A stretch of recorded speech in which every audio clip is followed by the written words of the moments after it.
Narvik, like Rotterdam, was an extremely important town for the Germans early on in the war, as it served as a vital link for their transportation of iron ore from Sweden due to its ice-free ports in the wintertime.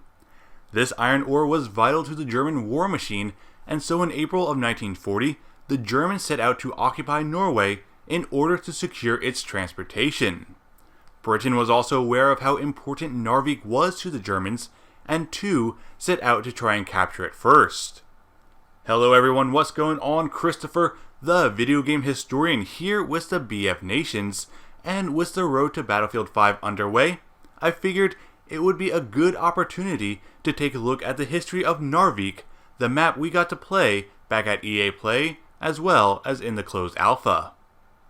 Now, the Battle of Narvik can be told in three parts: the first battle, the second battle, and the defense of Narvik. The first battle of Narvik would take place beginning on April 9th, 1940, as a force of 2,000 mountain troops, commanded by General Dietl, made their way up the Ofotsfjord towards the Narvik harbor on 10 German destroyers. Upon entering the harbor, the destroyers would sink a few Norwegian coastal defenders guarding the harbor entrance. Once they landed and docked in port, Dietl met with Colonel Conrad Sundlo of the Norwegian forces and convinced him to surrender the town without a fight. Once the Norwegians surrendered and given up all control of Narvik to the Germans, an occupational force stayed behind with 5 of their destroyers, while the remaining 5 split up, with 2 headed to the west towards Ballingenfjord and 3 to the north towards Herjolfsfjord. That same day, the British Admiralty ordered Captain Warburton Lee to take his fleet to prevent the Germans from capturing Narvik. His fleet, consisting of 5 H-class destroyers, the Hardy, Hotspur, Havoc, Hunter, and Hostile, were making their way towards the port. Unfortunately, they were a few hours behind the Germans, as when they arrived at Trenoy around 4 p.m., he was made aware of the Germans' occupation. Despite radioing for backup, he pressed on with his flotilla towards Narvik to see what he could do to weaken the invaders. At around 4 a.m. the following morning, Warburton Lee and his flotilla arrived in the Narvik harbor, with a snowstorm concealing them from the German destroyers. Around 4:30, the Hardy and Havoc slipped into the harbor and managed to sink the Wilhelm Heidkamp, flagship of the German fleet, along with the Anton Schmidt. A second attack followed as the Hotspur and Hostile joined the fight, sinking numerous merchant ships.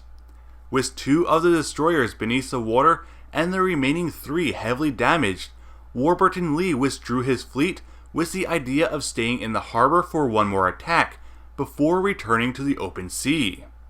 His luck ran out, however, as the 5 destroyers that initially split up soon arrived, blocking the British retreat back into the sea, and were now at a heavy disadvantage.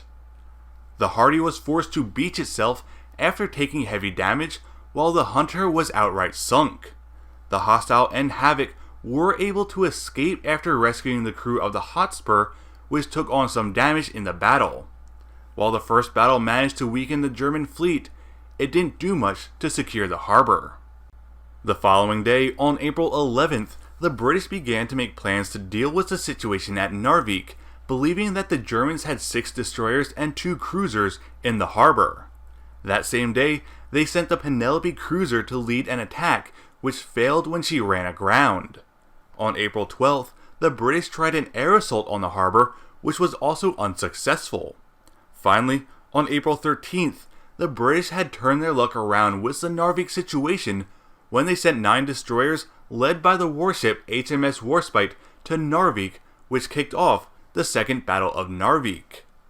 In the early morning of April 13, 1940, the Warspite and its destroyers arrived in Narvik, with spotter planes sinking a German U-64 submarine and spotting a cruiser, which was immediately sunk by the fleet.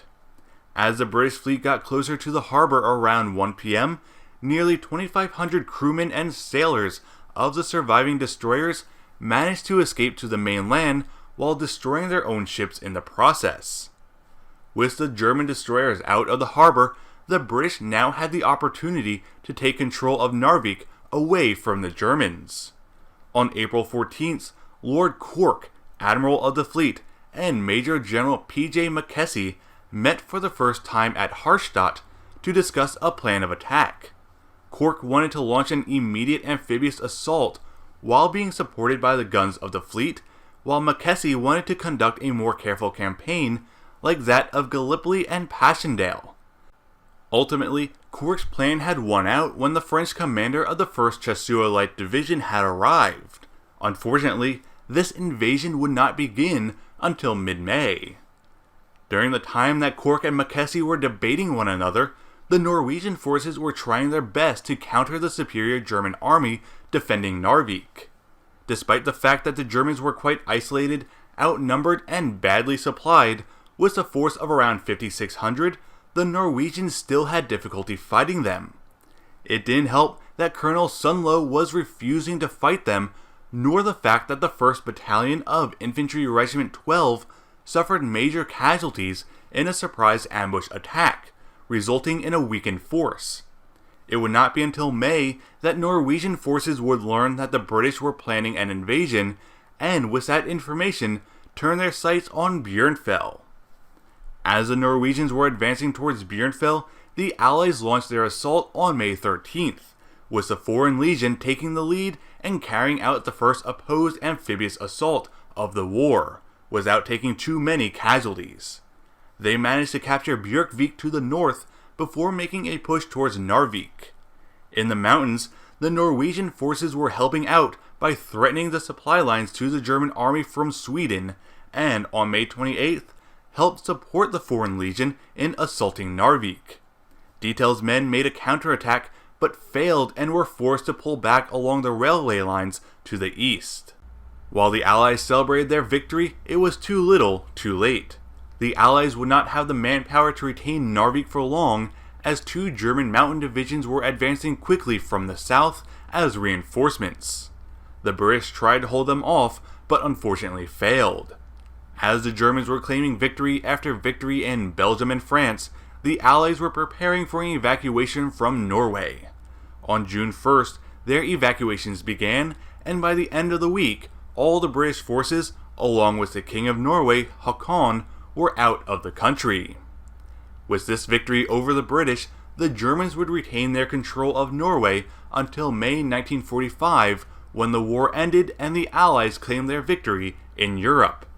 Warburton Lee, who had died in the first battle, would be posthumously awarded the Victoria Cross for his efforts in the attack.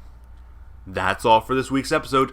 Hopefully you all enjoyed it, and if so, please leave a like, subscribe to the BF Nations, and if you're excited to play Narvik in Battlefield 5, then let us know in the comments below. I'm the Video Game Historian, and until next time, I'll see you all on the battlefield.